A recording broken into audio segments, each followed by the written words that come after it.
Okay, everybody, if we can take our seats, we have a lot to do, and it's going to be just as interesting, if not more interesting, than our morning session. So, we have our speakers, so why don't we get started for this next session?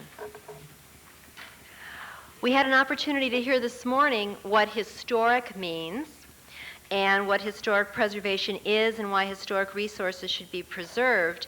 And I guess the message I got was that there's a lot more to historic preservation than just the architecture that meets the eye, and that's one of the important messages we wanted to get across. We've also had an overview of state and federal programs and a little bit on certified local governments, and we wish we could spend a lot more time, but we've got a lot of information to impart. This next session is going to focus more on local historic preservation. We'll have an overview of zoning, historic preservation zoning versus normal zoning, and then what some of the local preservation tools and ordinances are, and specifically a question that a lot of people ask, well, what happens if my property gets designated historic? What's different? So we'll be addressing that next, and Nori Winter and Bruce Judd, who spoke this morning, are going to participate in this next session. And I would say that with Don Ripkema and Nori and Bruce, we're so lucky to have people that are not only knowledgeable in their field, but have worked in our communities and are very knowledgeable about our specific cities. And our new person that we've added to this session is Bruce Kibbe. Bruce is a senior planner with the City of Monterey Community Development Department since 1986. He has over 30 years experience in the planning field. His primary duties include staffing the Historic Preservation Commission, serving as a liaison with the Downtown and Lighthouse Avenue Business Associations, and working on other advanced planning projects such as general plan updates and large development projects. He's been instrumental in helping the city attain certified local government status, managing the Historic Preservation Community Development Block Grant Program, restoration of Docks Lab, and finalizing the lease for the Lower Presidio Historic Park. So without further ado, Bruce, we're going to let you take the podium. Thank you.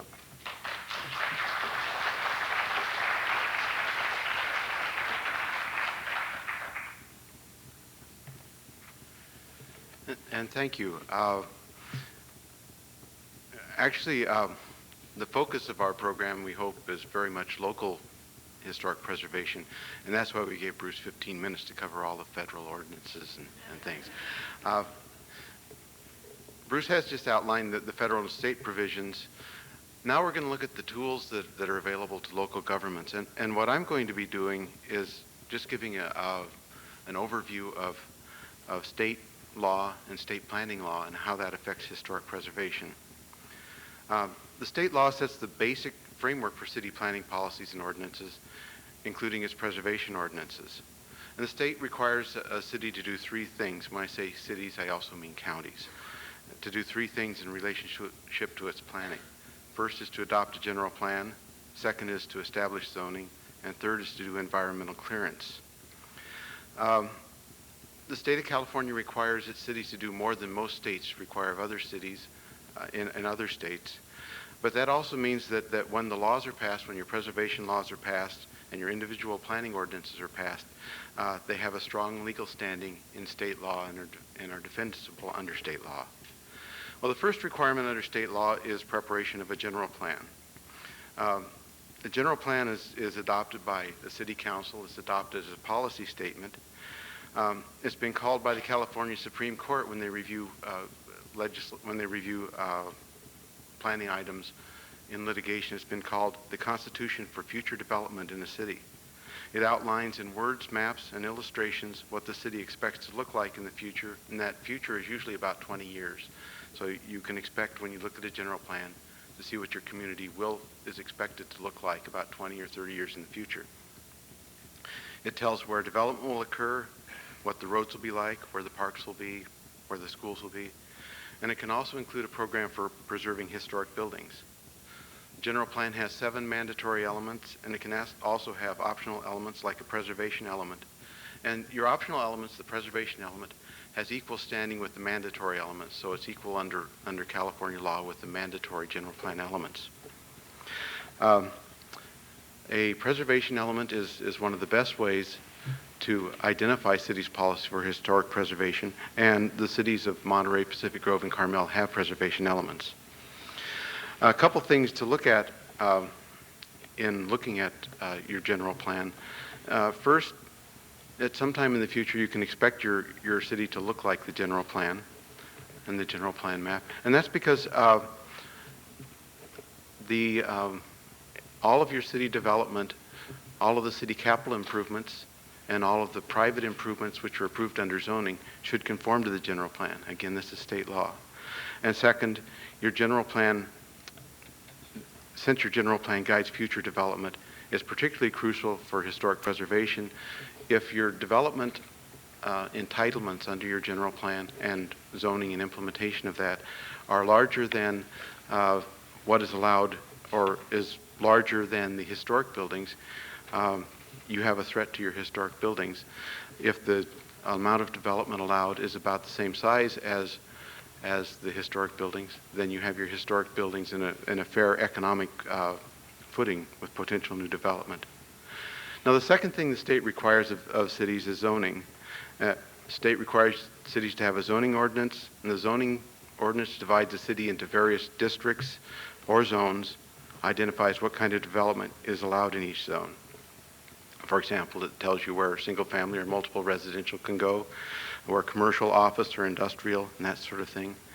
It also sets physical development standards, how far a building should be set back from property lines, size, height, and bulk of buildings, and it can also include design review and historic preservation. As noted earlier, your zoning must be consistent with the general plan.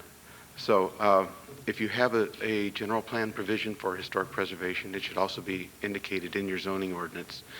It should be indicated either in a historic preservation ordinance or historic preservation provision, or in some cases it could be a standalone historic ordinance. Both of those have the same power as zoning under state planning law. And Bruce is going to take a closer look at preservation ordinances and how one is prepared and the elements of a preservation ordinance. Now, the third major element of estate planning law is environmental clearance, which Bruce has already covered. Just in a nutshell, historic properties have special rules under the California Environmental Quality Act. Impacts on a historic building are considered to be environmental impacts, and they must be reviewed under CEQA. And then finally, just a brief 15 seconds on the California Coastal Act. The California Coastal Act requires cities along the coast to prepare a coastal plan, and that's essentially a master plan. The goal is to provide public access to the coast. If areas in your coastal zone have historic buildings, which are also visitor destinations, the Coastal Commission will ask the city to identify and preserve those resources in their coastal program. The Coastal Commission expects those to be implemented much the same way zoning implements your general plan. And so it's basically a matter for local development review conforming to the coastal plan as adopted and approved by the Coastal Commission. If not, you may end up with additional coastal review of historic developments in the coastal zone.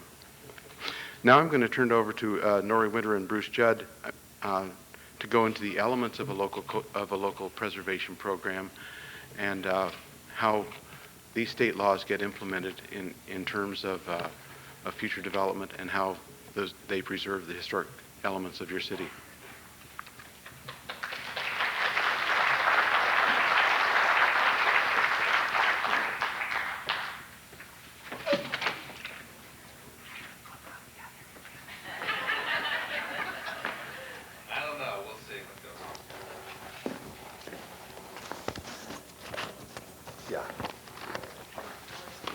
Let's just see. It does still work. Rats, you're going to have to listen to me again. Okay. What's that? Oh, yes. This is the high-tech part that I'm good at. Removing the lens cap.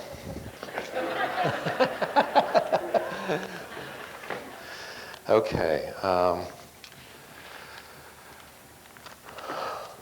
As Bruce Kibbe has highlighted here, some of the general plan and zoning components, and that there's a preservation element of a community plan that sets out basic policies for the community with regards to preservation. I'm going to touch on a couple of the other elements, and then Bruce Judd will speak a little bit more as well. about specific ordinances. But let's say, since we've all been inspired by Don Ripkema this morning about how much money we can rake in the preservation movement, let's say we're one of those greedy, even the speculators that may have a harder time in an historic district. But in any case, let's say we've bought a property in downtown Monterey, and we announce plans that we are going to demolish that building to put in a new structure. And all of a sudden, a few people in the community start making noises about that, saying that the building is historic and should be preserved. Does this sound familiar? No. Now, I honestly don't know about any specifics going on here, but it could happen here. It happens everywhere. Well, some basic questions come up. Well, what are the community's policies about preservation? Why are we preserving in this community? And who says this is historic? Why is it, and how did we decide it was historic? Well, ideally, in the civilized world, those decisions have been set forth, or the framework for making those decisions have been set forth in some good policy tools. One of those is a preservation plan, and it may be the preservation element that is community-wide that sets forth some of those basic preservation policies. And it also might even be a more specific plan that addresses preservation for an identified neighborhood or a downtown, particularly as Don was pointing it out. Now, the wrong way to do that is to panic and say, we've got to save the building. Let's patch together a coalition to save the building and get an ordinance passed and get the building designated. Because what happens then later on is we discover we didn't think about what the role of preservation is in the community at large. We didn't think about what the role of that building would be necessarily. And our coalition starts falling apart because we only rallied around an issue and not around a policy. So the basic message is to plan before you panic. Now, unfortunately, 90% of the time, preservation ordinances and properties get designated in the panic mode. And while sometimes you can use that to advantage, you've got to recognize that if you did it that way, you only started the project. You've then got to back up and do your homework. And so that's what I want to touch on briefly here.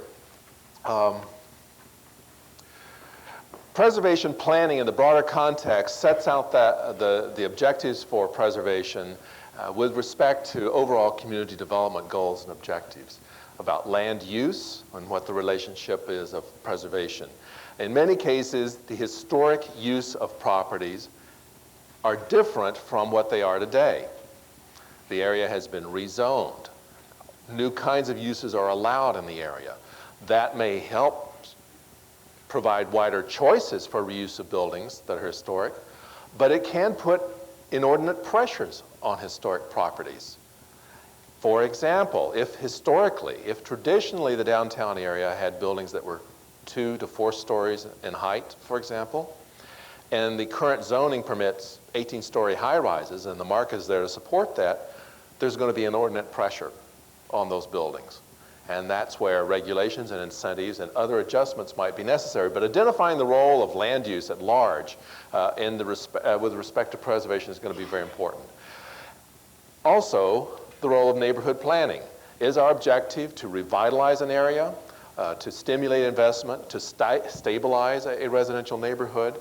Those can have preservation implications, obviously. And another key element that relates to the writing of design guidelines, in particular, are how do the preservation goals relate to broader urban design goals, creating interesting streetscapes, pedestrian-friendly neighborhoods, are urban design principles that have to do with healthy cities. It also happens, as we've pointed out this morning, that historic areas happen to have a lot of those features. But in some cases, the design guidelines may go beyond historic preservation objectives, and so understanding those urban design goals are important. It's then important to understand how your preservation goals are going to be in balance with others. Shall we preserve at all costs? Is that our highest priority? Shall we preserve while also meeting and accommodating other needs? Are we trying to balance our goals for community development? Or is preservation a nice to have if we can, but only if it doesn't hurt kind of goal? So clarifying that relationship is extremely important, because all too often the ordinances get written before we've established what those kinds of goals are. The preservation element and the preservation plan also should state what are the tools that we're going to use.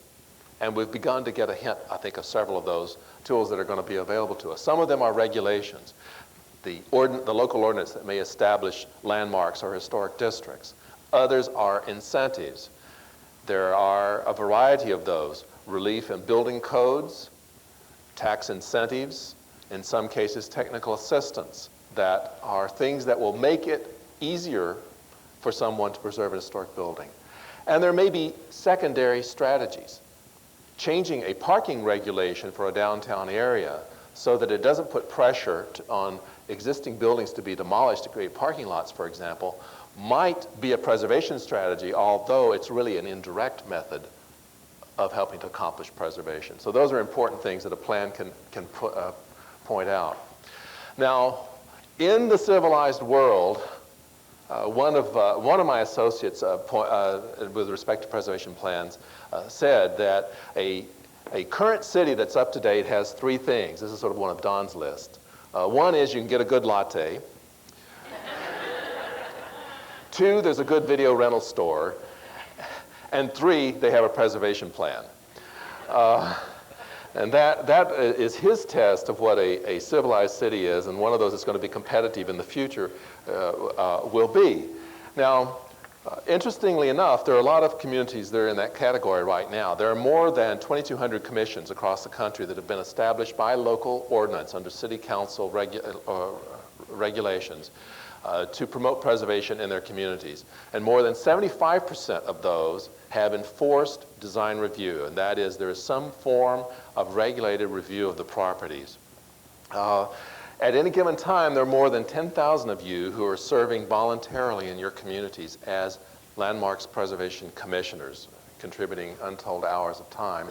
And under local ordinances, there are more than 1 million properties that are designated, which equals the National Register. And in many cases, they're the same properties, but not necessarily. So it's important to understand that this is a very powerful movement, and that there are a variety of tools that are being used. Landmark designation, the individual designation of individual properties that have been singled out as being singularly important, perhaps of national, state, or local importance. Historic districts that we've spoken about, and that is defining more than one property as a district. And generally speaking, in those cases, a physical context is expressed in the area. A new concept introduced in the past 10 years has been that of conservation districts and other kinds of zoning overlays. These are districts in which perhaps the regulations aren't quite as stringent as they may be in a historic district, or the properties, the resources, may not be quite as important or significant. Maybe they're a little bit younger properties, and we haven't come to think of them as being historically significant, or some neighborhoods that have experienced a fair amount of change and infill, so that the majority of the structures aren't necessarily historic, but it still is a neighborhood that has a rich character, that has a lot of the features that were there traditionally. Whether in a residential area, it's the fact that there are uniform setbacks with yards and porches facing the street, and cars parked in the alley rather than in the front of the house. Those may be features of the neighborhood that people still want to conserve, even though a lot of the buildings are newer in that kind of a setting. So that's one of the newer tools, as well as zoning overlays, where there may be a design review element added to it, or at least some additional zoning provisions. It may be adjustments to height limits or setbacks, for example, within that overlay zone. And the incentives we've touched on, and the other one that Don mentioned this morning, which is dear to my heart, and that is to have clearer design guidelines. With clear design policies articulated, property owners understand up front what the appropriate approach is for improving their properties or for constructing new buildings within a historic district. It helps guide them, and what I've seen in many cases is that people respond to good information. They are yearning for good information, and many property owners will voluntarily comply with the guidelines if they're well articulated. But in other cases, it makes it easier and clearer to enforce a formal review process if those guidelines are clearly written. But the other part of that equation is, how do I know if I'm historic? Well, as several people, the introducers have pointed out several times today, Don and I are quickly approaching that point where we could be considered historic. In fact, I have to admit, we probably stepped over that line. There is a general rule of thumb that some of you have heard about, and it sometimes gets confusing, the 50-year guideline. And that is that in many communities across the country, they have established that a property might be considered to be historically significant if it is at least 50 years old. Well, that's a general guideline to say that there's a cooling off period to distance ourselves from a property, to know, to be able to evaluate its historic significance. Well, a key to a survey process is that there are objective criteria that are used, and that they're applied to all the properties within the area being surveyed. You don't just walk around and look for the ones you think are going to be historic and single them out to be surveyed. The other thing is that you have some uniform pieces of information in the survey. One is that you have some information about the building's history. When was it built, for example? You have some comments on its condition. Is it in good condition? Does it remain relatively intact? Are most of the original features there? And you have some concluding rating.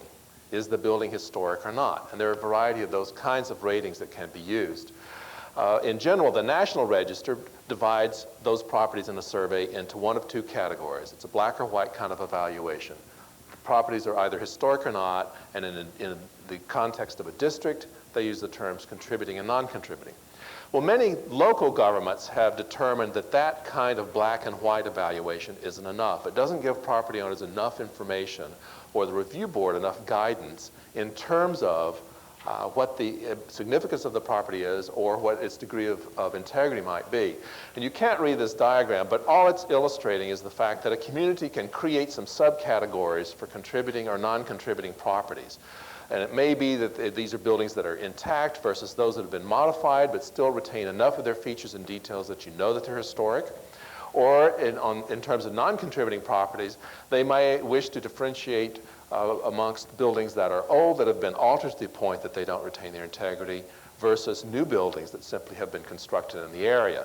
And so those kinds of subcategories of surveys local communities craft to make it better and easier to understand the different levels of significance.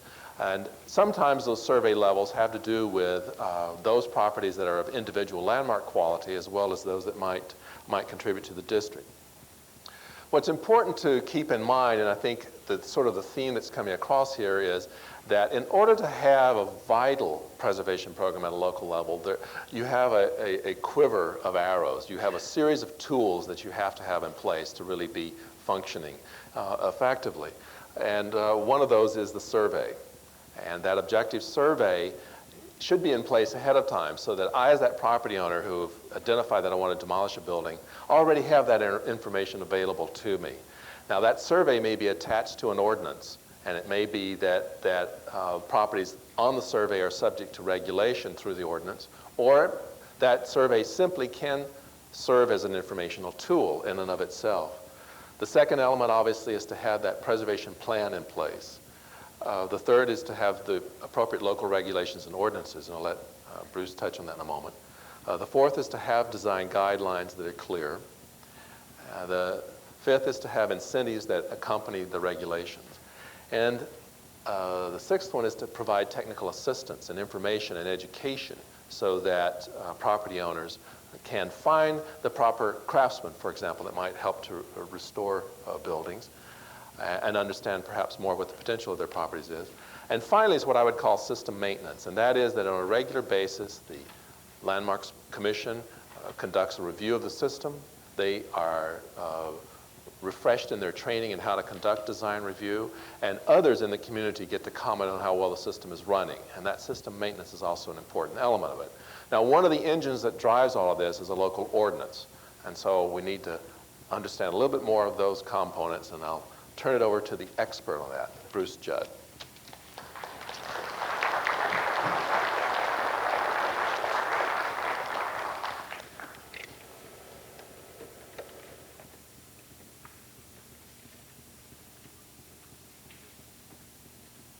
Oh, that's the one. tell you, this is a bit of an oxymoron because an architect in historic preservation that's not talking at all about any of his projects and isn't showing a single slide is basically unheard of.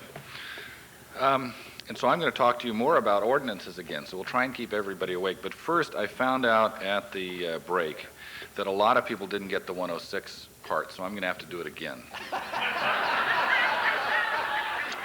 So, first of all, you do an MOA, and then you get a PA, and then everything's A-OK.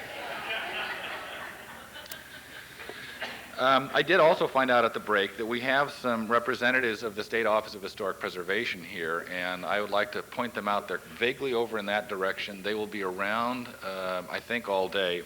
We have Jan Woolley, who is in charge of doing surveys for the State Office, Lucinda Woodward, who is doing 106 and HUD reviews, and she will clean up any mistakes that you have and 106 and turn it into plain English so you can understand what I was unable to describe to you.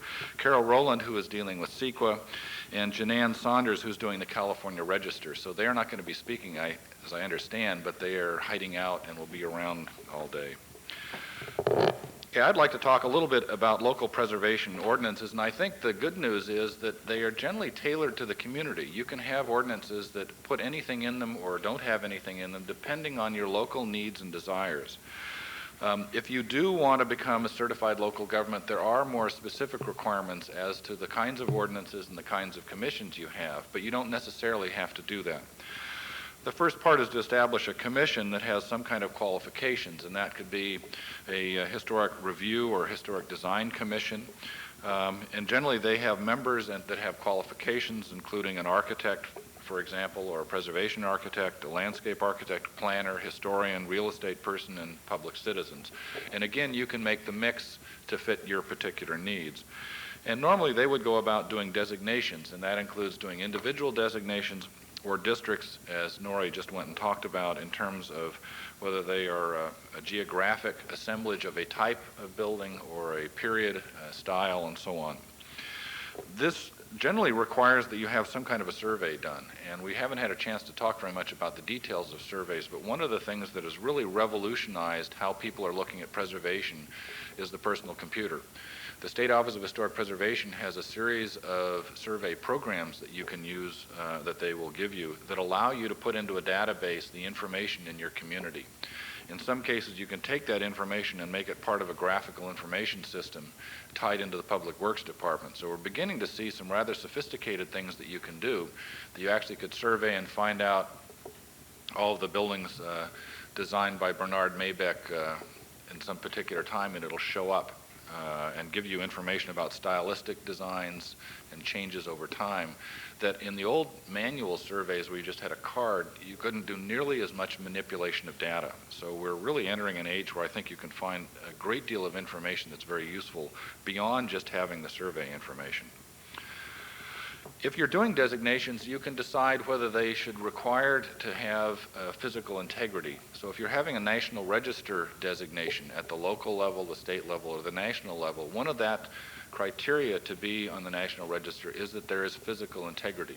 You may decide to have a program that doesn't have that. You may have something similar to the California Historical Points of Interest, where something happened at a site, but it's now a Safeway parking lot. But you'd still like to designate it, excuse me, and recognize that it's there. You also may want to recognize archaeological sites or traditions that occurred in a community. And again, you can tailor this to what you'd like to see and record. Normally, under historic permit review, you need to establish procedures of how one comes to the Design or Historic Review Commission, what they need to present, how they describe what's being done, and then a criteria by which the Design Review Board will make decisions. And this is very important. I would recommend that you use the Secretary of the Interior Standards for Rehabilitation as a criteria. For example, that if you are working on a project and that comes before this body, do they look at the review and see whether it meets these standards? And the standards are 10 statements, and generally they're looked at as statements of philosophy. They're not very specific. The first standard says you should find a use that is appropriate for a historic resource. And that's a fairly general statement. There are guidelines that go along with this that give you examples of good and bad ways of dealing with that particular standard. But the advantage of using the standards is that they are consistent across the country. Everybody uses them, and as a result, there's a large amount of case law about whether something meets the standards or not. And if you're making a decision in terms of design review or allowing for a permit, using the standards gives you some backup in case there's a problem or somebody gets upset or you need to make the point that what you're proposing actually does make sense.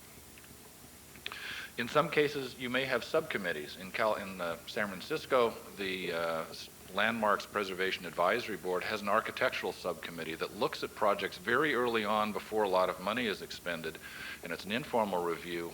And they sit down in a conversational manner and describe what the project is, and they talk about the issues that are likely to come up or changes that might be made to the project before it gets into the formal process of a public hearing. You may wish to consider that. There also are conditional use permits. We mentioned the zoning overlays. Those can be dealt with at this body as well. The biggest issue, I think, has to do with demolition and what is required and how you tailor your ordinance to deal with demolitions. In many instances, if CEQA is triggered because it's a historic resource, you really can't tear it down until you've gone through the CEQA process. And that means you need to complete the EIR and go through the certification process. In your ordinance, you may also require that if a building is designated that you can have a 180-day delay in demolition that is automatic, or if the board votes, or you can continue that to a secondary 180 days. This is a very common procedure put into design review and historic ordinances so that you can allow alternate uses, revisions to plans to be looked at prior to demolition, because obviously once the building is gone, there's little you can do. Very few ordinances actually prohibit demolition. There's a real problem with the takings issue. In some cases you can prohibit demolition, but there needs to be some sort of incentive to counteract that. A more common problem is demolition by neglect. You have a speculator that comes in, buys a property, and just allows it to sit, and in some cases deliberately does not repair the roof so the water can get in and the building is eventually falls apart on its own, or he comes and says that, well, because the building is in poor shape, I need to tear it down. And some communities have ordinances to prohibit that. So I think you need to be looking at a variety of different ways of dealing with the ordinances. The things that a design review or historic preservation commission can look at is actually fairly broad, and again, you can establish it in a manner that you think is appropriate for your community. You can be dealing with designations, a plaquing program where you actually go out and put little plaques on historic houses, tax programs, tax assessment and freezing and so on, which I'll talk about later, review of alterations, demolition, and review of new construction in historic districts. Facilitation of activities having to do with public easements, building permits, planning, and so on. Review of public improvements and recommendation for things like signage, lamp posts, benches, and so on that can all be part of this ordinance and part of the design review activities depending on how you want to tailor it for your community. So I've used up my time very quickly. I did want to go over very quickly. I had a whole series of things that I have available. This is the Secretary of the Interior Standards. It's a little booklet that's available. California Preservation Foundation, which is a statewide preservation group, has a number of wonderful publications, and again, there's a publication list out on the desk on the outside. This is a preservationist guide to the California Environmental Quality Act. At some point, we'll probably talk about the State Historical Building Code, which is a code that allows you to provide alternate means of providing the same level of safety for historic buildings. Many people think that, in fact, it's a lower level of safety, and that's not correct. And there's a series of publications on how to use the State Historical Building Code. The Park Service has put out a number of publications, again, having to do with affordable housing through historic preservation. And there's a lot of information on preservation easements, which I'm not sure we're going to have time to talk about, but maybe we can hit them under incentives. Anyway, thank you. I think we did it in enough time.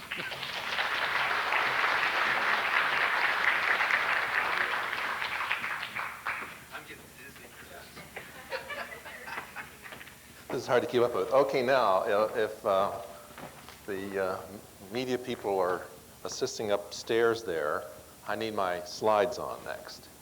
That's not them. That's the wrong carousel.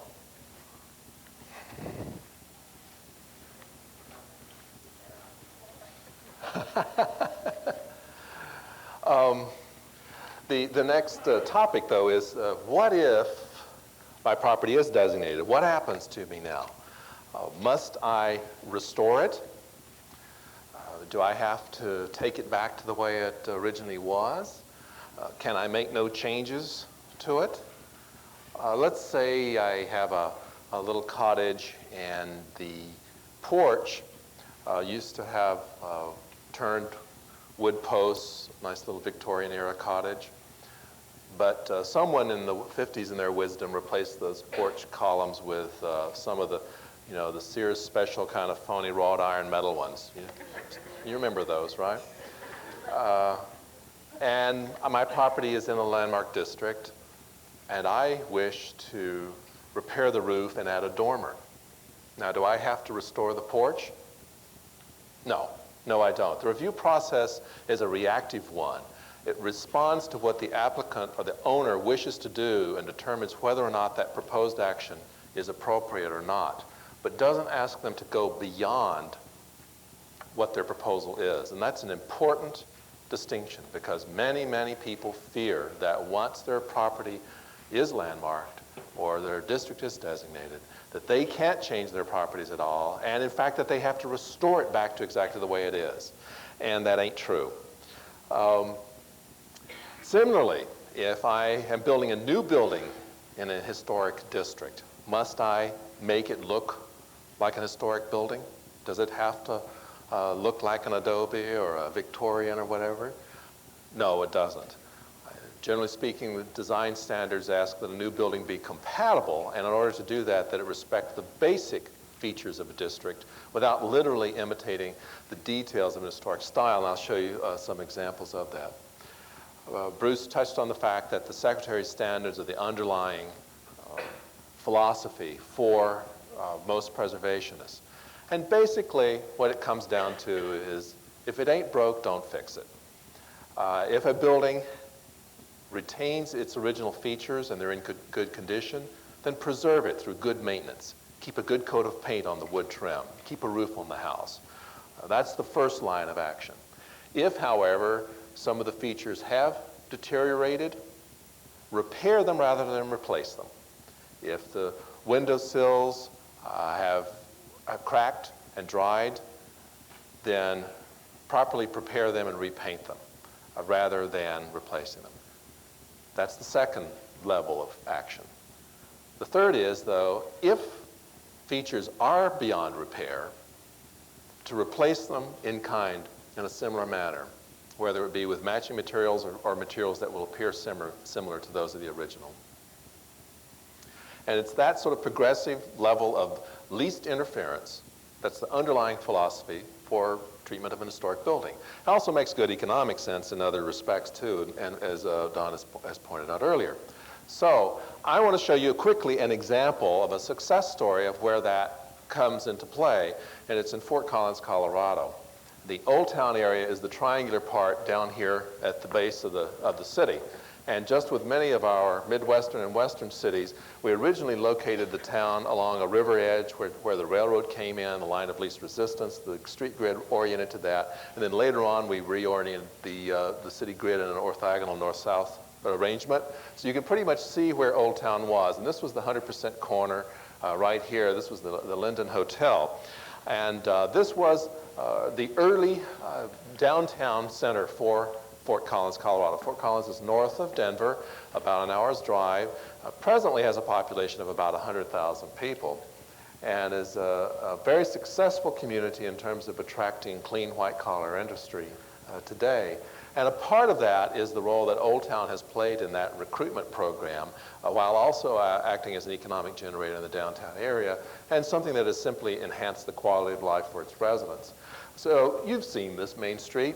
It's one of those many historic main streets across the country.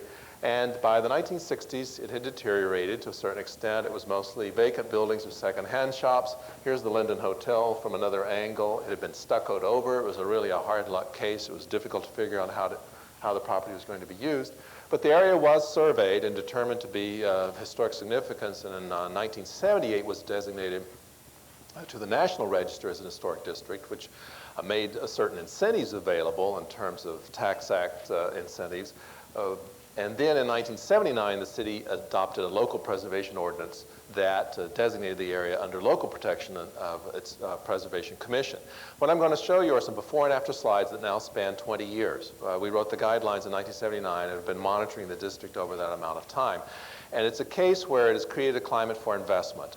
And it began with mom and pop investors who bought buildings and fixed them up for themselves, then progressed to a couple of larger investors, and then, interestingly enough, the largest investor and the largest developer of suburban shopping centers in Fort Collins discovered that this was a good place to make money and made some major investments there too. Now, this is an example of where a building had been altered. Do I do the focus, or is that in focus? Yeah, okay, all right. The building obviously had been altered. The garage door had been inserted. And here's an example where that was reconstructed to match the original architectural design for the facade of that building. And buildings like that were picked up around the area and people improved them. But down in the same block was Joe's Upholstery. And Joe is still in business. And while many of these buildings were being converted over into specialty shops and boutiques, Joe wanted to stay in the historic district as well. His proposal was not to restore the building front, but to simply paint and repair the facade. And so the commission, reacting to that proposal, said, is what he is proposing appropriate or not? Here's Joe's after the improvements. Now, the garage door is still there because he was not proposing to alter it. So again, it was a reactive process. He was able to keep the garage door, and the commission's questions were, well, is any historic building material being destroyed or altered? No. Is our ability to perceive the historic building being impeded? No. In fact, it's being enhanced. Color schemes may be a little bit too contrasty for my taste, but nonetheless, it helps you see what the building looks like. Are future opportunities for further restoration still available and maintained? Yes, they are. And so the commission determined that that was an appropriate action. So that's the degree of flexibility that was offered there in the case. In other situations, investors began to work on buildings like this one that we worked on and discovered once in a while you find those little treasures there of missing arches in this case, and then reconstructing of missing elements. And the values in the area were beginning to increase. And the old City Hall and firehouse then became a major target of discussion. It had been, this side was the firehouse with, you can see the arches for the door, and this side had been built as the City Hall. Over the years, the fire trucks got larger, and they needed to widen the doors, and then a modernist-oriented architect improved things quite a bit. He evened up those uneven windows upstairs, which were pretty messy, and of course took off that unnecessary hose drying tower and widened the doors.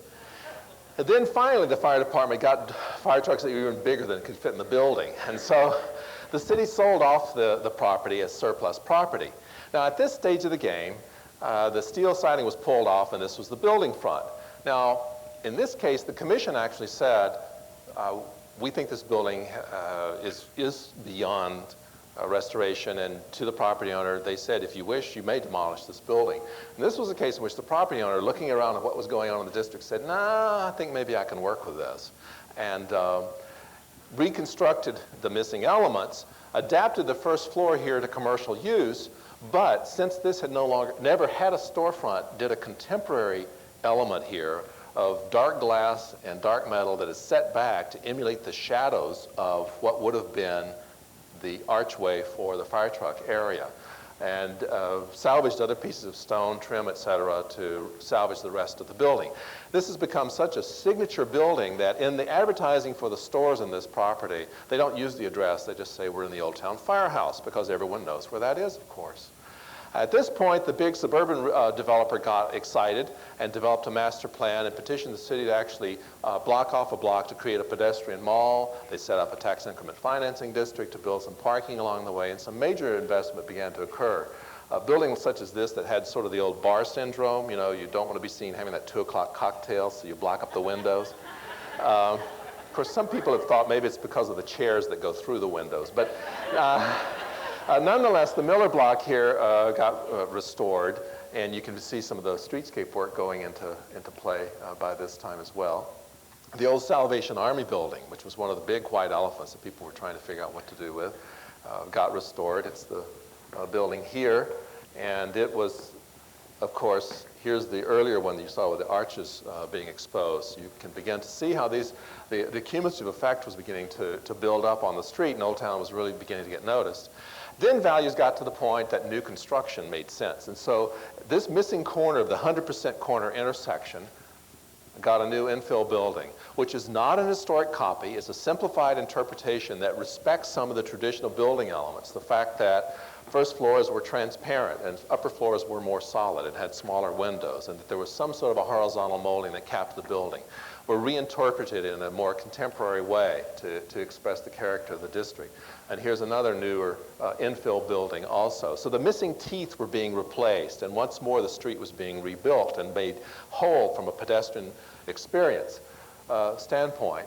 And even to the point that a fairly substantial new infill structure was constructed, this large office and retail building here combined. And then finally, the Linden Hotel itself, which had been one of the most difficult properties. The values in the area had gotten to the point that finally made sense to restore it. And so here's the Linden restored, with the Salvation Army restored, with the Regent Doth building, the Arts building. Here's Joe's Upholstery down here. The fire station is around the corner. And overall, more than $50 million have been invested now in the Old Town area.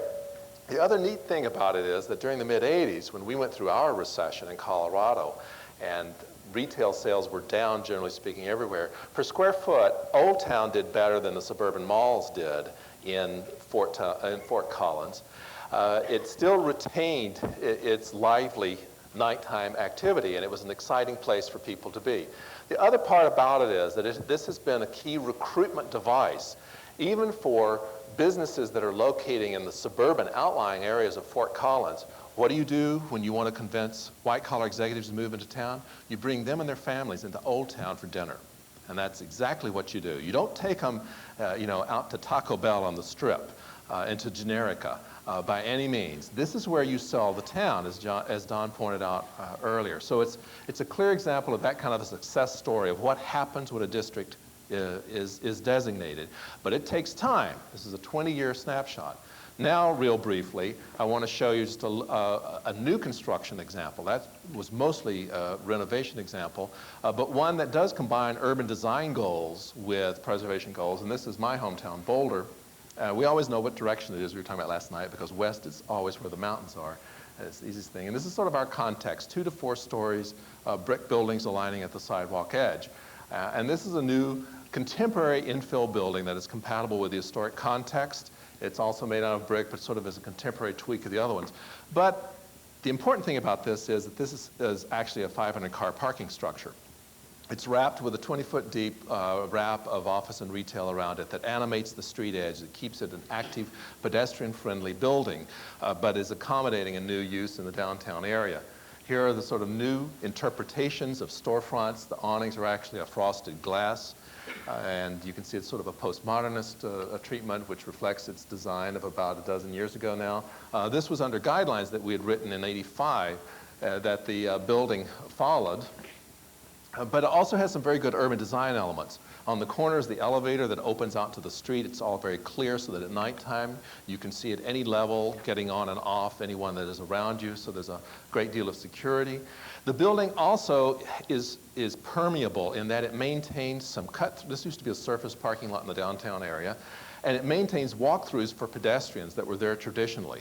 And so people are flowing through the building, and that's helping to animate it and make it feel safe and exciting as well, and it fits in within the overall urban fabric.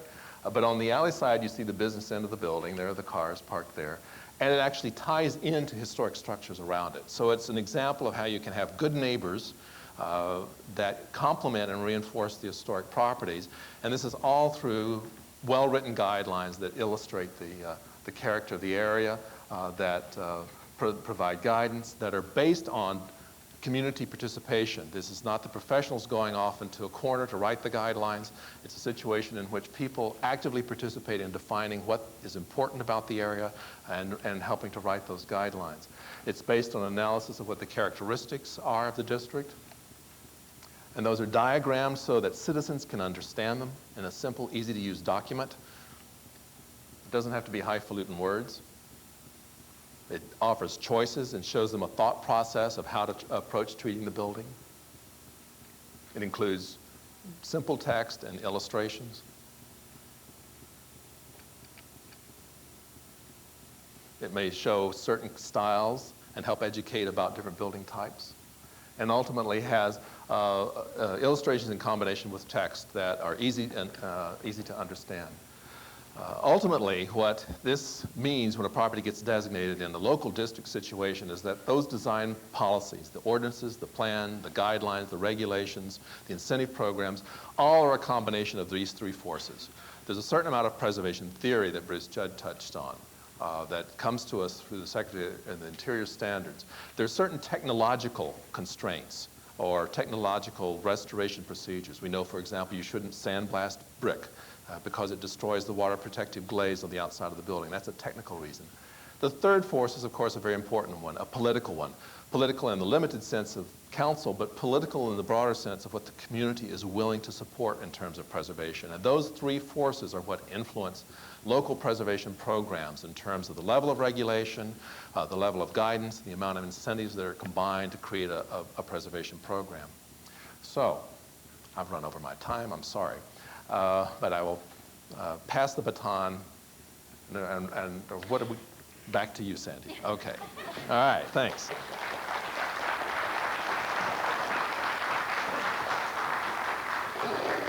Well, thank you to Bruce Kibbe and Bruce Judd and Nori Winter for this part of the program. Thank you, gentlemen. And now we have about a 30 to 60 second changeover. We have to excuse these gentlemen from the stage. You're excused, gentlemen. And we're going to bring up our next group of speakers and panelists. And that'll just take a couple of seconds. I know they're waiting eagerly to run up on stage and continue the process of education and awareness. In the meantime, I'll say something that I didn't say before, which is, for those of you who don't know, my name is Sandy Kaufman. I'm the mayor of the city of Pacific Grove, and we're very delighted to be participating with the cities of Carmel by the Sea and Monterey in bringing some awareness and education and information to the community so that hopefully we can see our historic preservation efforts continue and become even more successful than they already are.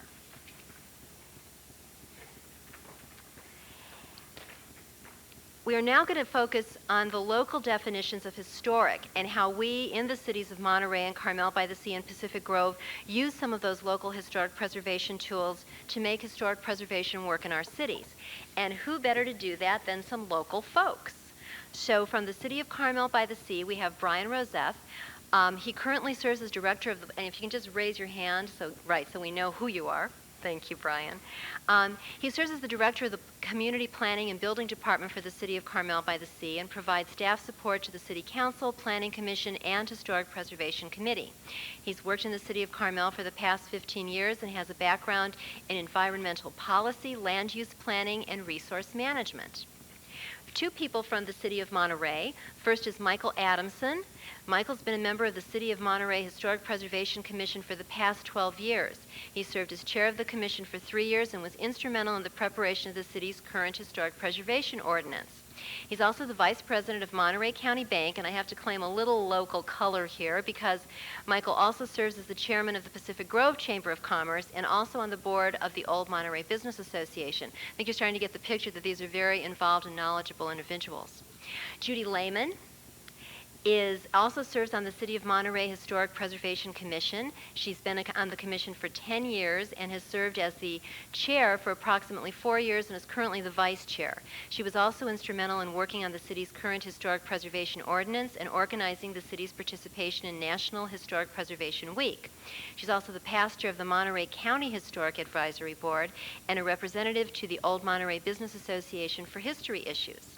And from the City of Pacific Grove, my pleasure to introduce Gretchen Flesher, who's the chair of our City of Pacific Grove Historic Resources Committee. She's been a registered architect in California since 1983, currently a partner in Flesher and Foster Architects. She's also a member of the American Institute of Architects, the Organization of Women Architects, and has been a member of the city's American with Disabilities Compliance Committee. And last but certainly not least, is Craig Riddell. He's also a member of our city's Historic Resource Committee and a partner in Riddell and Riddell Advertising with his wife Rebecca. He's a former carpenter, so he's got some down root, just gut level knowledge. But he's long been interested and involved in the preservation of Pacific Grove's heritage. And I would say that runs through the entire panel right now, that they all have an interest, working knowledge, and either as staff or as very, very willing and devoted volunteers contribute to what has been happening and what is happening. So we will start with, I guess we're going to start with Carmel, is that right? So Brian will call you up, and thank you to all of you.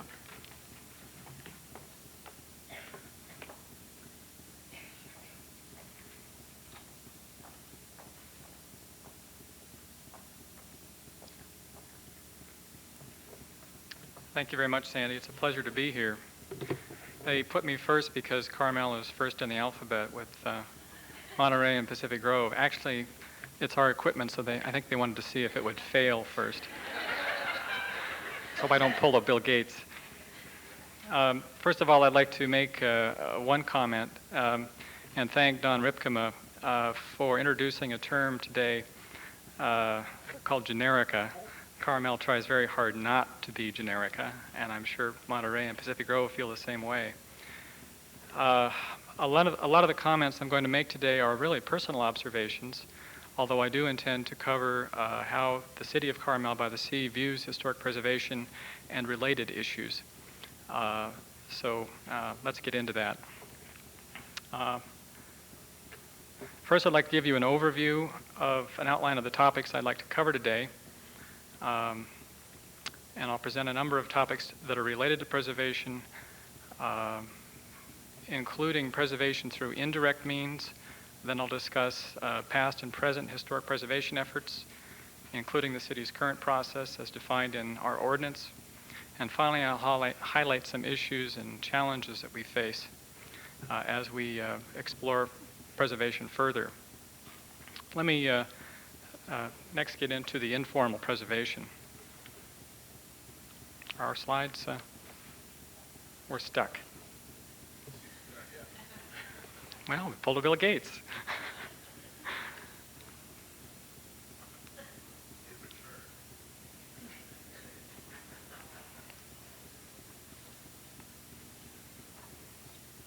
Of course, you know, the longer I wait here, the more I'm cutting into your lunch hour. That's why we made it an hour and a half. I think you have to turn it off and reboot.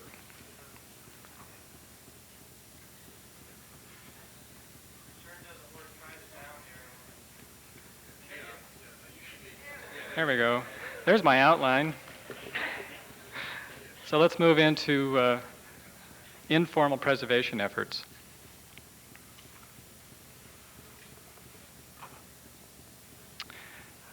This is actually a sketch that came off the back of a napkin that I made last night.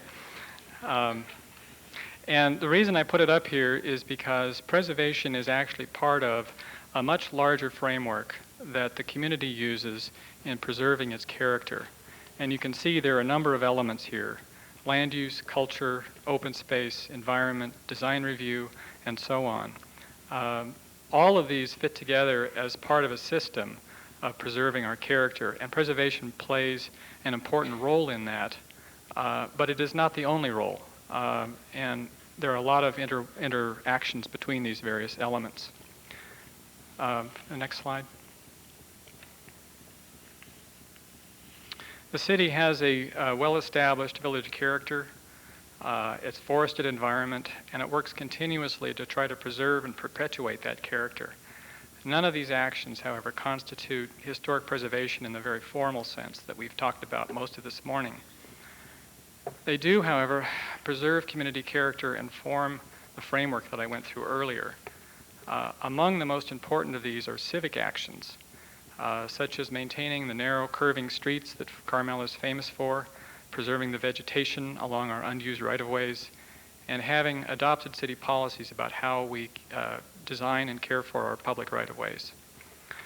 The city also has been aggressive in preserving its character through land acquisitions such as buying Flanders Canyon and the Grace Flanders Mansion, buying the beach, which used to be in private hands, and entering into partnerships. For example, the city entered into a partnership when a large estate went on the market to preserve the Gamble House.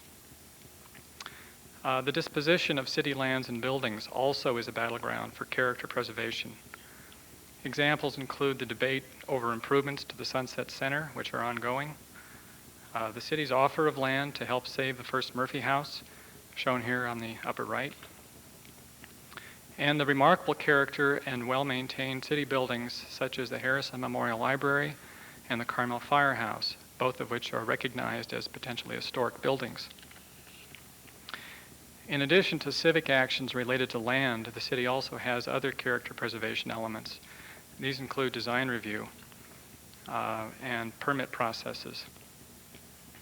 The city's goal of these processes is to see that new buildings and remodels perpetuate community character. And here are just two examples of residential construction, both built within the last 5 or 8 years or so, that fit in very well with their neighborhoods and work with that character.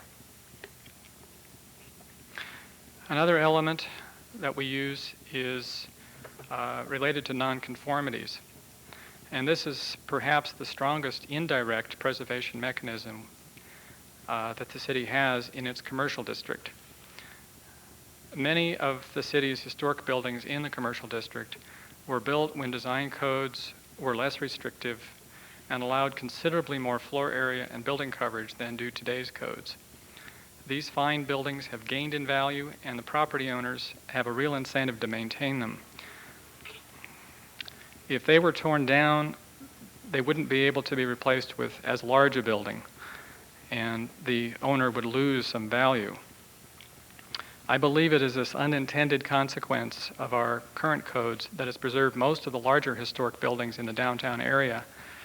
It also explains why preservation in Carmel has really focused, at least lately, its energies on the residential district, because in the residential district our codes are allow more development than typically you find on our smaller lots with the cottages and the small beach homes. And so those are the areas that are more threatened. So much for informal preservation. Let's move into the formal type that we've talked about mostly. I'd like to start with some of the early efforts. Actually, it may seem ironic, but Carmel by the Sea may owe its very start to an interest in historic preservation.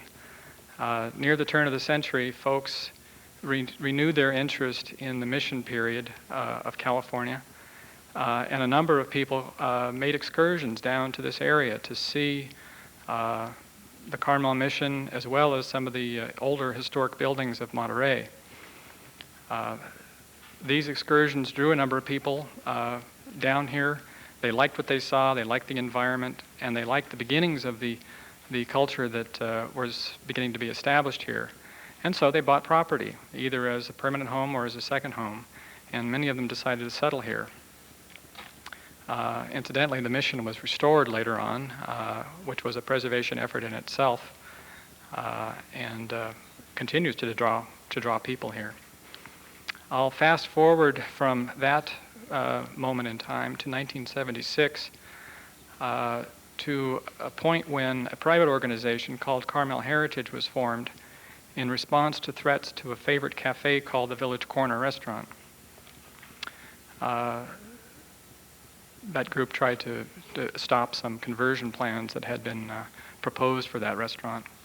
Also in 1976, the city's first historic survey was started. This was prepared by Professor Janik and Kent Seavey, some of which you know, and was known as the Significant Buildings Survey. It provided the foundation for several historic preservation efforts, including the city's first general plan element on the subject called the Significant Buildings Element. You can see in the corner there that the survey is on the left, the element is on the right, and below that is our first historic preservation ordinance. This was called the Village Preservation Ordinance, and this ordinance required preservation of any structure determined to be historic by the City Council. Unfortunately, these early efforts failed, and let me talk a little bit about the reasons for why they failed. I've called these the 4 C's. The first C is credibility. Some question the credibility of the survey by challenging its facts and conclusions.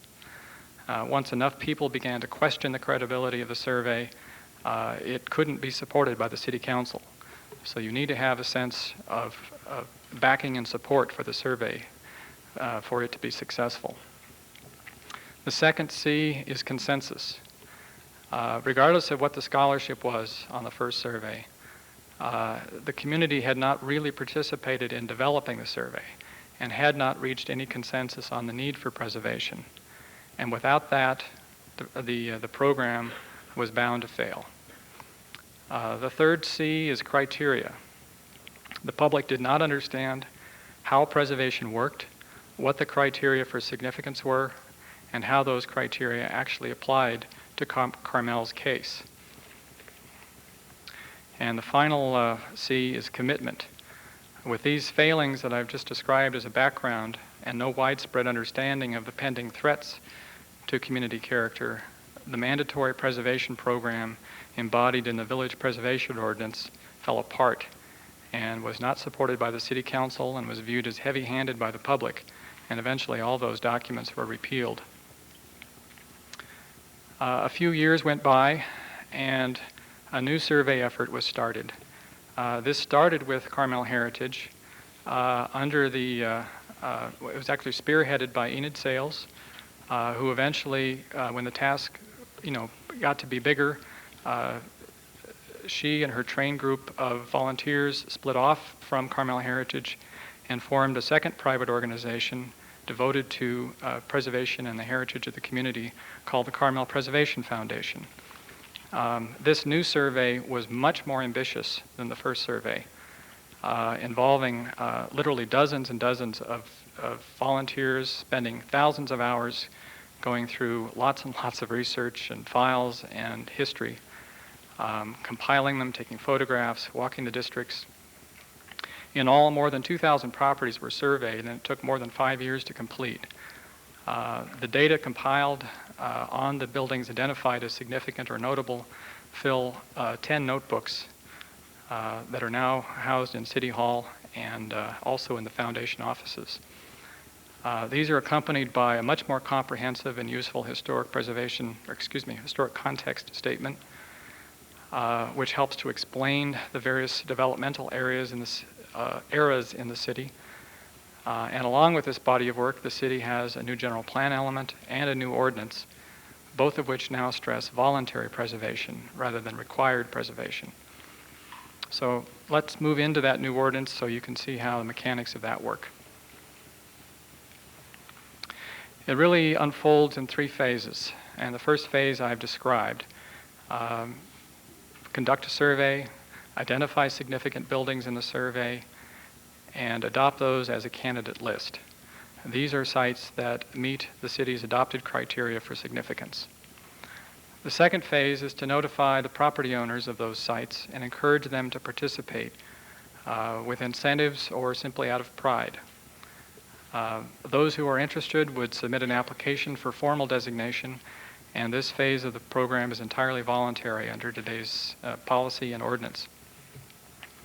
The third phase is review and approval of the designation. This is done by an Historic Preservation Committee making recommendations for final designation to be approved by the Planning Commission. And that, in a nutshell, is our preservation process. Let's move on to the issues and challenges that the City of Carmel by the Sea faces in historic preservation. And to do that, I'll return to the 4 C's. The first one is credibility. Clearly, the new survey provides substantially more information and is much more exhaustive, therefore. However, it has not received sufficient public scrutiny, in my opinion, and as a result of that, the public doesn't understand what's in the survey. And until we have the public engage in the debate about what's important to the community, we won't have the support we need for a successful program. The Carmel Preservation Foundation is doing educational efforts on its own by conducting tours and preparing written materials to assist in that effort. But clearly the city needs to step up and do more as well. Now there may be errors found in the survey. That'll be true of any survey. You're always updating the survey and making corrections. In fact, that's kind of part of the discovery process of historic preservation. You're always discovering new information. Another element of credibility has to do with completion. This is a challenge that faces the city in that the survey that's been completed to date does not survey all the properties in town. This is an obligation that the city has to bear, and in the past the city's relied on the volunteer efforts of private nonprofit organizations to supply that data. But if the city is serious about preservation, we may need to commit resources of either time or funding to help complete or to assist in the completion of the survey. We also need to establish a process for updating the survey, because as each year unfolds, more properties may qualify for designation or determination of significance. So we need to keep an update process going. The third element of credibility is the historic context statement. We haven't really talked about much of that this morning. I had hoped that would have been covered. But an historic context statement is an important element of a preservation program, and I think we're very fortunate to have a much better one in this new survey than we had in the prior survey. The context statement describes the developmental eras of your city and identifies what kinds of resources you're likely to find from those different eras, and helps you define what is significant in your community. Consensus. Consensus requires public debate on the core issues, like what parts of our history and architecture are important, how broadly should the scope of preservation extend, and what regulations should apply. We need to engage the debate on these issues in larger forums, and this is a great start, and we need to take the messages we learn here back to our communities and continue that debate. Criteria, the third C. To be effective, the criteria for what constitutes a significant historic resource in a community must be clear, broadly understood, and locally relevant. Carmel's criteria in its current ordinance, like most preservation ordinances, use the criteria that are found in state or national preservation models.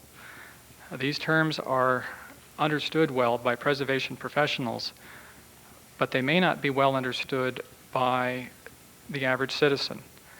And until we can translate these terms or provide relevant examples or otherwise educate people about what these terms mean, we can't expect the general public to understand them, much less defend or apply them.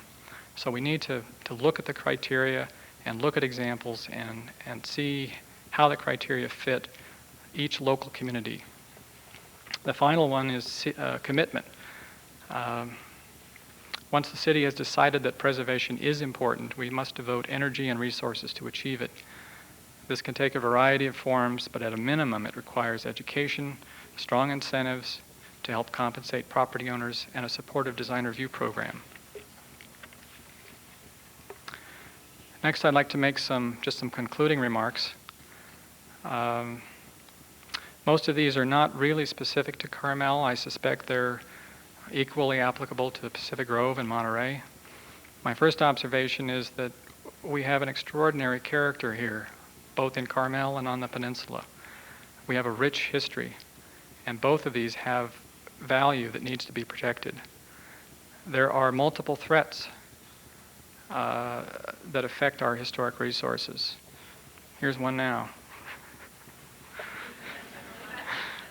Among these threats are the extraordinarily high property values in the area, which bring high expectations for building and development, and in some cases this can threaten historic properties with demolition or insensitive remodels. Hopefully some of the lessons that Nori Winter just went through about investment in historic properties providing sufficient return can be used to advantage. Another threat is turnover. And by this I mean multiple transfers of property from the original owners and families that had strong ties to Carmel or to the local city to new owners who are moving in from out of the area and who may not have as much knowledge about our local history and don't understand why certain buildings might be significant. There's nothing wrong with new people moving into an area. It is simply that we need to have a good educational program so people understand what are the core values of the community and what is our history and why is it important. The last thread I'll cover is loss of integrity. Now, in historic preservation, integrity usually relates to keeping additions or alterations in character with an existing building. But as I'm using it here, what I'm really referring to is the loss of integrity of whole neighborhoods through the loss of individual buildings or through inappropriate additions and remodels. And eventually you will lose a critical mass that establishes your community character. And once that has been lost, it's very difficult to recover. My last observation has to do with the confusion of facts and values. Let me give you an example. Let's say we have undisputed evidence that George Washington slept here. That's a fact. We have undisputed evidence. The question is whether this makes the site historic. That's not a fact. That's a value judgment. And it is up to each city to determine, do we value George Washington? Do we value sleep? Is it important that George Washington slept here? These are value judgments that can be embedded in an historic survey, but which need public discussion and debate to verify and confirm and come to understanding with. For my last comments about past, present, and future, I'd like you to sit back a moment, try not to think about historic preservation, take a deep breath, and imagine waking up tomorrow with no memory. No recollection of who you were, where you came from, or what your place was in life. You would have no images of your childhood, your school, your friends, or your family, and none of the self-knowledge that provides the basis for making decisions about the present and the future. In short, you would be childlike and without wisdom. If you were a city, you would have lost the memory of shared experiences. You would have lost your core values and the basis for making decisions. Historic preservation is one means by which we transmit the wisdom and values of past generations to the future. Failure of even one generation to pass this baton robs all future generations of these collective memories. Thank you.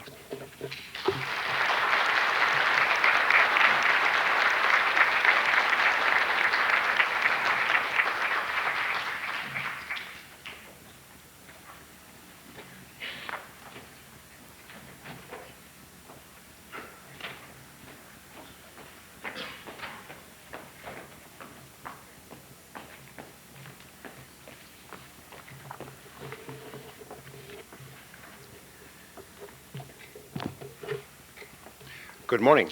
I'm going to be talking about the early days of historic preservation here in Monterey, from the first steps taken in the 1930s to preserve our most historic buildings up to the time when our current historic preservation ordinance was adopted in 1991. And what are you going to be talking about, Judy? And I will be talking about all of the developments and what challenges we'll be facing in the near future. I think that few people would doubt the assertion that Monterey is one of the most historic cities in California, possibly the most historic community west of the Rockies. Our city includes 2 national landmark districts, 2 national register districts, the State Historic Park, 37 national register buildings, and 59 locally designated H-zone buildings, the majority of which are adobe and stone buildings constructed prior to 1870. As mentioned by a previous speaker, Monterey is also a certified local government. Our general plan has a historic element that is optional by state law.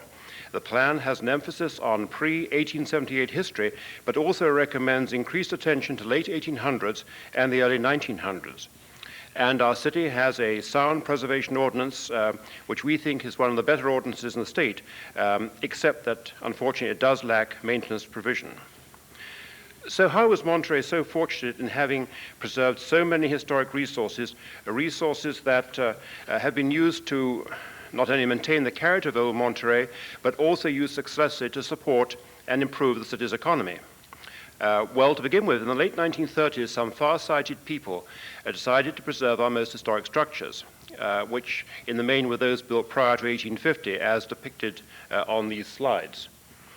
With the support of the business community, they did this by encouraging individuals to buy these buildings and donate them to state parks, the National Trust, and to the city. Secondly, and this is most important, we have been very fortunate here in Monterey in having successive city councils who over the years have appreciated and encouraged the preservation of our heritage. The increasing awareness of the value and vulnerability of the remaining old structures was recognized in the 1939 General Plan. That plan identified more than 40 buildings and sites worthy of preservation. In 1940, the zoning ordinance included H overlay zoning on those properties that are still H-zoned and which are the core of our historic preservation effort today. In 1984, the City Council established a Historic Preservation Committee, which was upgraded to a full City Commission 2 years later. The Commission has a core of 7 voting members and several non-voting members, those who have specific skills in such areas as Monterey's history or the design and preservation of historic structures. We review any proposed changes to historic buildings and act in an advisory capacity to the other commissions and to the City Council. Although by this time the City of Monterey had one of the oldest, if not the oldest, preservation programs in California, we were acutely aware that the ordinance did not have demolition review. So we drew up an interim demolition delay ordinance aimed at protecting our historic buildings until such time as an effective preservation ordinance could be adopted.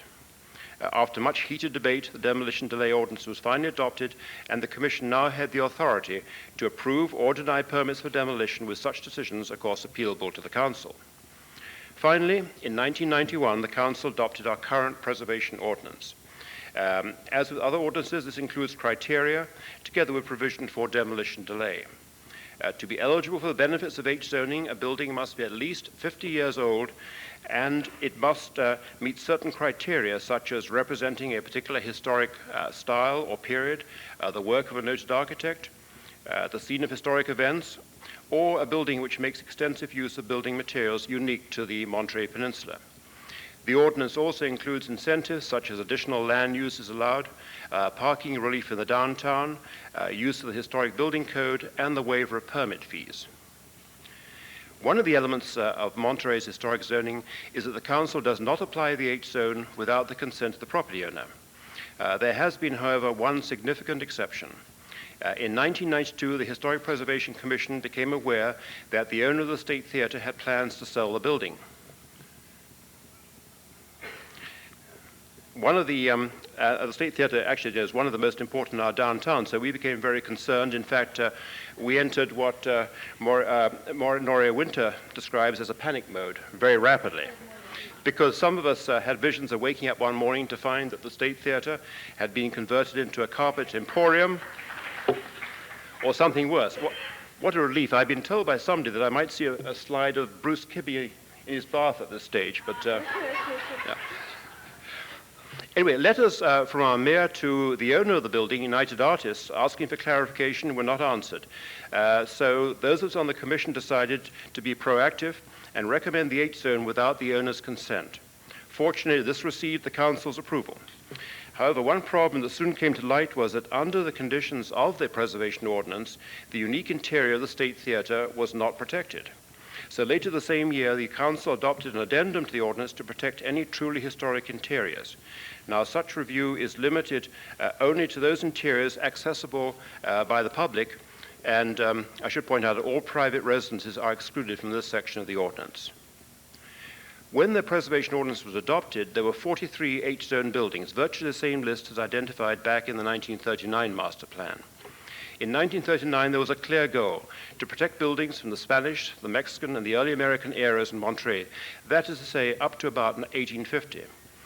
And I think it's true to say that we have not had that clarity of purpose since that time.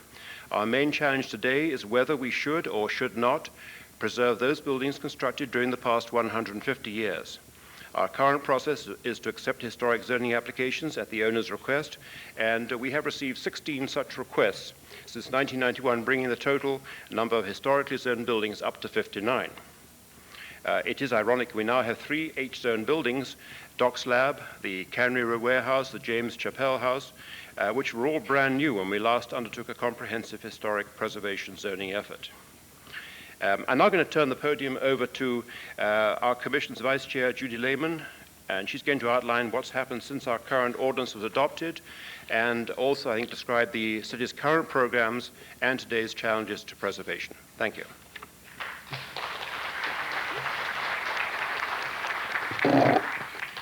I think I'll keep control of the slides. As you can see from Michael's presentation, Monterey's been struggling with historic preservation for a long time. Many of our distinctive commercial buildings, see where we are. Oh, reverse. There we go.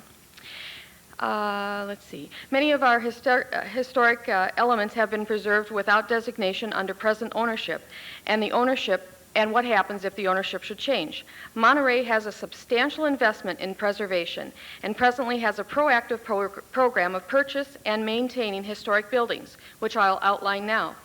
Neighborhood support helped to save the Parmalee Victorian. The urging of the community led to the purchase of the Victorian on Archer Street for community use, rather than to face the prospect of it being torn down and replaced with an apartment complex. Neighborhood improvement program funds were secured to help provide the seismic stabilization. The city also purchased the Gordon House, which is part of the Civic Center complex. Our city policy has led by example with the purchase of Doc's Lab and the preservation of Aeneas Bridge on Cannery Row. Monterey is lucky to have both important military and religious sites. With the right incentives, successful preservation can be a partnership. Here, the Army, state parks, and the city have been addressing the preservation program in the Lower Presidio Historic Park. Our downtown has participated in the California Main Street program, a 4-point program used in a partnership with the Old Monterey Business Association and technical support from the state to revitalize our downtown. The city operates 2 historic museums and will be completing a 3rd in the Lower Presidio, and has also donated the land for the Maritime Museum. State parks in the city have worked to eliminate the street between Wharf 1 and the Custom House, and have worked collaboratively with the Monterey Peninsula Regional Park District on a highly successful recreation trail. Funding has also been a major factor in achieving historic preservation. The city, as a certified local government, received a grant to prepare its historic master plan. Cannery Row met the criteria and received an iced-tea grant for distinctive historic signage. And in 1998, the city initiated the Community Development Block Grant for Historic Rehabilitation Program. Over $36,000 was allocated to the study to preserve 12 structures. The city funded the structural and evaluation and appraisal of the State Theater to help a nonprofit organization in its goals to purchase the H-Zone building for the community benefit of a performing arts center. Annually, Monterey co-sponsors a month of historic events to promote the National Trust for Historic Preservation Week in May. The city is also supporting the State Historic Park Scott Street Garden Project, and the city has hired a consultant to help restore the Larkin Street Bridge. Community Development Block Grant funds and the National Park Service were used at the Royal Presidio Chapel to remove and replace exterior paint which had failed and was allowing weathering to damage the adobe materials. The city has also funded seismic rehabilitation on Colton Hall, the Vasquez Adobe, and Doc Ricketts Lab. This commercial property owner applied for the H zoning on the Old Monterey Row Antique Warehouse, and without demolition used the historic building code to rehabilitate a community asset and successful business. Similarly, the city assisted with the redesign of a commercial building in the site of the Palace Flophouse, part of the proposed Cannery Row Literary Core Historic District. Monterey stopped the developer from removing this half-buried rail car on the site of the deconstruction of the San Xavier warehouse, also in Cannery Row. Monterey's general plan identifies and supports historic districts, but Monterey doesn't know what to do with its important sites after 1850, hence our challenges. The city has been proactive in either acquiring or designating key historic resources, but that doesn't cover a majority of the historic buildings, privately owned, and some that are even owned by the city. Cannery Row has always had a less than stable environment, but the loss of the San Xavier warehouse brought to light the 1973 and 1981 Cannery Row area plans and had identified historic sites. Yet, over the years, neglect and new projects ignored the area plan. Recently, the Cannery Row, included on the National Trust top list of historic endangered sites, now has renewed the interest and created the discussion of doing a historic district. Our downtown is exactly the same, with just the State Theater H-zoned.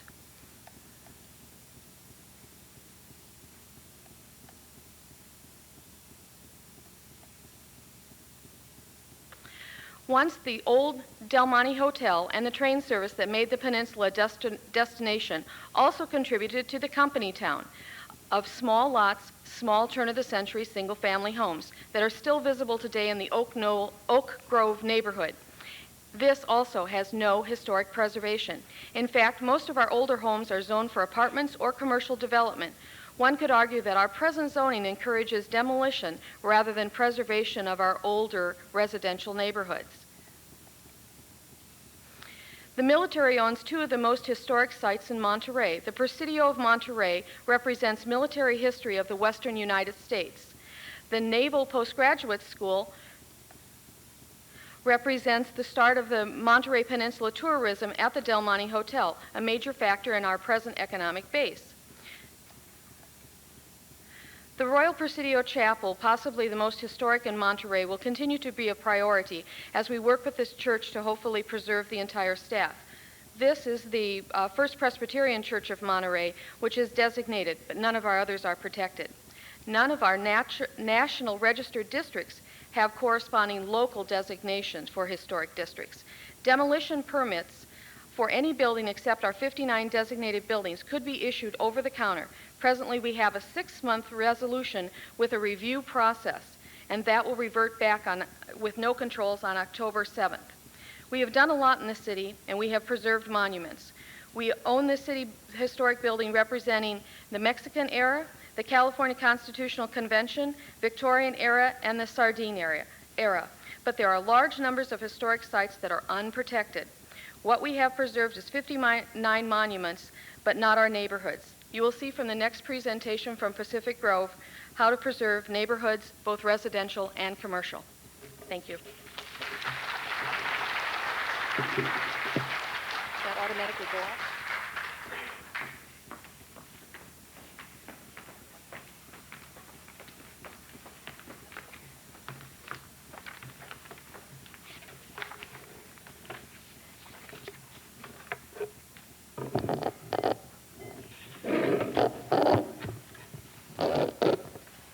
Technology, yeah. Okay, I'm Gretchen. This is Craig. We'll go from here. Luckily, there's 1,200 structures in Pacific Grove on our list, but we're not going to show them to you today. We're hungry too. The cities of Carmel by the Sea, Monterey, and Pacific Grove share a common interest in preserving their cultural and architectural heritage. Historic structures are a source of great pride to property owners, and the community, and are an economic benefit to the businesses. As we have seen in each city's presentation, each community has taken a different approach to historic preservation. In the city of Pacific Grove, the cumulative collection of historic structures has resulted in a contextual approach to historic preservation. Pacific Grove is most commonly associated with small Victorian houses and bed and breakfast inns. There is a diversity of architectural styles and uses that make up the city's historic resources. Historic structures are where we live, work, play, shop, and pray. In my mind, we're not just preserving structures, we're preserving neighborhoods. In order to understand the city's current preservation program, some brief background is in order. We'll present a summary of information regarding the city's current preservation goals, policies, and programs, and take a look at a number of historic structures in the city. So let's begin by taking a look at some of the historic structures that were lost before the development of preservation policies.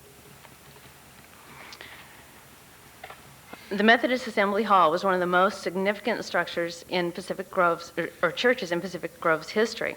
The church was built in 1889 and was demolished in 1963. The site sat vacant for close to 20 years until the current development, the Pacific Grove Plaza, in the upper corner, was built in 1980. As you can see, the design of the current development does not respect the context of the city's historic downtown business district. It's a building that struggles to fit in. On the site currently occupied by the Bank of America, the Del Mar Hotel was once a bustling downtown fixture at the corner of Lighthouse Avenue and 16th Street. Its mixed use and Victorian styling contributed much to the definition of the early downtown streetscape. Across from Jewel Park once stood the Jewel Cottages. The Carpenter Gothic-style cottages were built in 1882 by the Reverend Jewel, one of the founders of the Methodist Church Retreat. The cottages were adorned with carvings and stained glass and had been salvaged from a church in San Francisco. Unfortunately, the buildings were neglected and dilapidated and were replaced with the current apartment building during the 1960s. One of the classic buildings in the downtown was a building designed by architect Robert Stanton. The Spanish Revival style building was built during the 1920s and was demolished to make way for the current World Savings Bank. No single structure was the catalyst for the historic preservation movement. Community concern grew as the incremental loss of the community's older buildings continued. The city's development of policies and programs relating to preservation issues was in response to the community's concerns. So how has the city responded to the community's concerns regarding historical preservation issues? During the early 1970s, planning and zoning regulations were adopted to provide flexibility in dealing with older structures. In 1978, a survey team made up of research students, volunteers, and members of the Heritage Society of Pacific Grove, with a grant from the State Office of Historical Preservation, produced the first historical inventory. By the end of the decade, advisory architectural review was instituted for all buildings erected prior to 1901, as identified by the inventory. In the 1980s, the first demolition control ordinance was instituted, and by 1984, in a major move, the city imposed a moratorium on demolitions of historic structures. The Historic Resources Conservation Policy continued to evolve, and in 1987, the city adopted its first historic preservation element as part of the general plan. As you've already heard from the other cities represented here today, each community has developed different criteria to define its historic resources.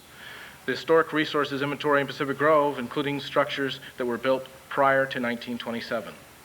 This map shows the location and use of approximately 1,200 structures listed on the inventory. As you can see, they're spread out throughout town. 1927 was chosen because there were two sources of documentation that could be used to determine the age of the structures: the 1926 Sanborn insurance maps and county tax assessor records. In the city of Pacific Grove, the consent of the property owner is not required for inclusion on the inventory. This map shows the area in the city that have been or are being researched to identify structures that are eligible for inclusion on the inventory. And the identification of historic resources is included in the historic preservation goals contained in the city's general plan.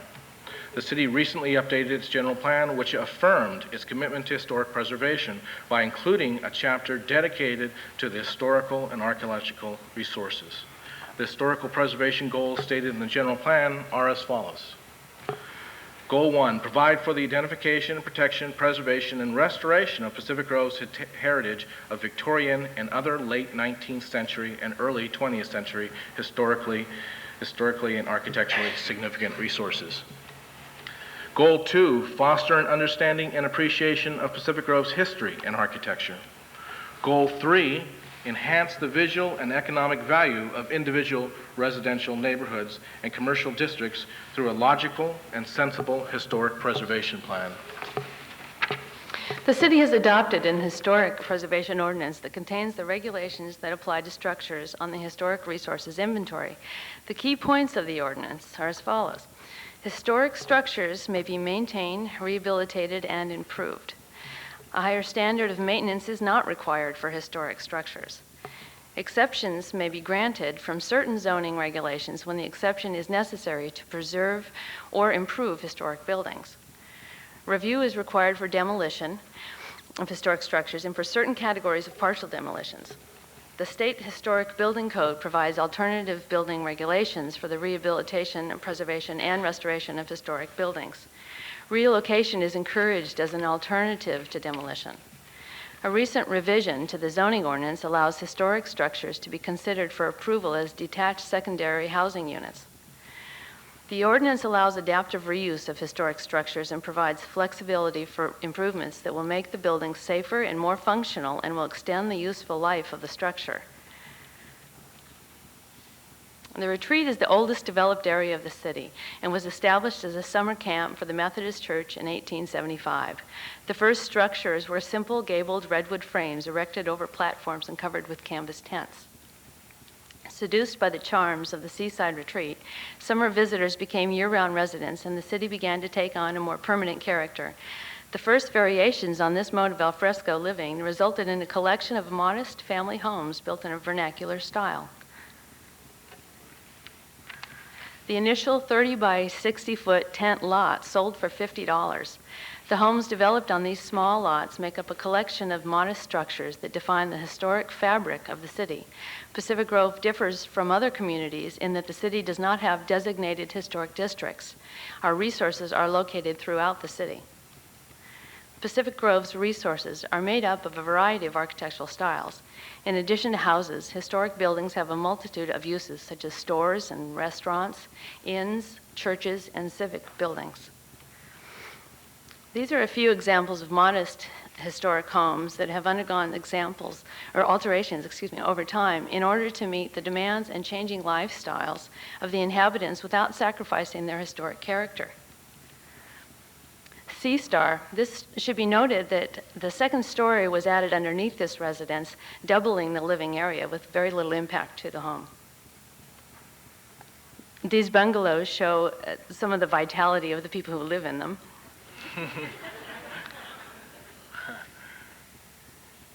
And this is a simple craftsman-style bungalow on Ocean View Boulevard. Perhaps more easily appreciated by the general public are the grand old homes, elegant reminders of the past. It should be noted that the high style of Victorian buildings were the exception rather than the rule. For many of these homes, preservation activities are primarily related to maintenance. Some historic structures have been rehabilitated and are used as multifamily residences. The Wilson Hotel, the Dewey and Central Craftsman, the Upper Lighthouse in Carmel. And then there are the structures whose owners' needs have expanded beyond those of the original inhabitants. These structures have had significant interventions and additions. The Lester Residence, the Heilbronn Residence, the Gunther Residence, the Bredther and Curran Project, and the Seavey Residence. The historic downtown district is a treasure trove of older structures, continuing to provide functional commercial space for a variety of uses. The Lighthouse Avenue's streetscape is shown here, our downtown district. This is actually the work building, commercial and retail shop. The clock shop, which is a wonderful old antique clock shop and repair facility in Pacific Grove. These frames show older structures that have been adapted for new uses. The Beacon House, an older estate converted to a substance abuse recovery center. Gurnot's, a mixed-use building with a restaurant on the lower level and an apartment above where the chef lives. The Forest Hill Manor, originally a grand hotel converted to a residential retirement facility. Pacific Grove is often associated with historic bed and breakfast inns. The inns make an important economic contribution to the city. By allowing conversion of large historic homes to bed and breakfast inns, owners have an economically viable way of retaining and maintaining these structures. There are a number of charming bed and breakfasts in the city, as represented by the two shown here. Green Gables. As mentioned earlier, context is an important element of historic preservation in Pacific Grove. There are many new and significantly altered buildings that make a major contribution to the historic context of the city. Shown here is an office building that was remodeled and is now a professional office. The Grove Home Skates, formerly the site of the Grove Laundry, currently a retail space. And the Bookworks building, a retail and professional office building. Other structures that contribute to the historic context of the city include civic buildings. Here we have our City Hall, our middle school auditorium, and the Mayflower Presbyterian Church on Central. No discussion of historic resources in Pacific Grove would be complete without mentioning that the city has 6 structures listed on the National Register of Historic Places. The Oliver Smith Trimmer House, Chautauqua Hall. No? Okay. This is the Gosby House, which is a hotel in downtown, Centrella Hotel, and the Point Pinos Lighthouse. Next frame. Is that it? Okay. An additional 6 historic buildings listed on the National Register of Historic Places are located at the Asilomar State Beach and Conference Grounds. Asilomar was designed by famed architect Julie Morgan. 2 of the buildings shown here are the chapel and Merrill Hall. Since we started the presentation with what have we lost, it is appropriate to close with what have we gained. Here are a few examples of historic structures that were spared from demolition and have been painstakingly rehabilitated. This is 759 Lighthouse Avenue, which is the house that was relocated from what is now the current Bookworks building on the corner of Lighthouse. This is the Little Red House, which was originally a residence, then a professional office, and it's been recently converted to a cafe with a garden shop underneath it. And this is 210 Wood. It's a rehabilitated residence, which was the Holman family's cook's house originally. And this is the Beacon Carriage House. This was slated for demolition and was saved and is currently the meeting rooms for the Beacon House facility. Pacific Grove recognizes the value of adaptive reuse of historic buildings and encourages projects that further the city's historic preservation goals. The city will continue to promote community awareness and education regarding historic resources and preservation issues. A comprehensive historic preservation program recognizes the stability, continuity, and identity that a sense of history contributes to our community. Finally, I wanted to take a moment to thank our city staff who has been so helpful in helping us preserve homes in Pacific Grove and houses and structures in Pacific Grove, and especially in their help on this presentation, including Barbara Oldfield, Judy McClellan, and Kathy Herbick. Thank you. Thank you.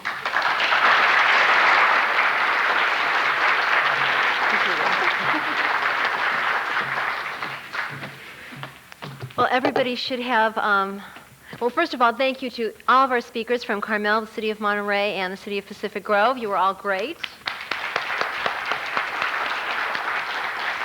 And I think we can see we've done a lot and we have a lot to do. Now we have to go get lunch. So we'd like you to be back at 1:30. I know we ran a little late on the program, but I think it was well worthwhile. But go out, get nourished, get relaxed, and come back because this afternoon will be a little more interactive. If you do have questions, please just write them on the little index cards and turn them in. And we thank you for joining us this morning, and we hope you'll be back this afternoon.